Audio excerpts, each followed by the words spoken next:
Guys ఈరోజు పచ్చిమిర్చి పుదీనా పచ్చడి ఎలా చేయాలో చూపిస్తానండి. చాలా సింపుల్. ఫస్ట్ నేను కొన్ని పచ్చిమిర్చి తీసుకున్నాను, కొన్ని పల్లీలు తీసుకొని ఆయిల్లో ఫ్రై చేసుకొని పక్కన పెట్టేశానండి. అలాగే కొన్ని వెల్లుల్లి రెమ్మలు, జీలకర్ర కూడా పక్కన పెట్టేసిన తర్వాత పుదీనా ఆకులు, 2 టమాటాలు కూడా వేసి ఫ్రై చేసుకోవాలండి.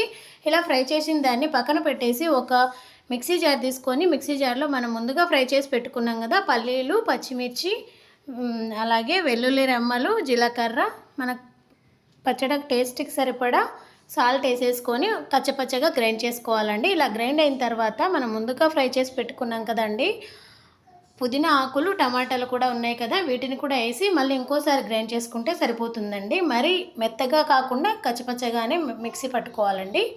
చూడండి, మిక్సీ పట్టేసాం కదా, పచ్చడి అనేది రెడీ అయిపోయింది. దీన్ని కొత్తిమీరతో గార్నిష్ చేసుకోండి, చాలా టేస్టీగా ఉంటుంది. రైస్లో తినండి.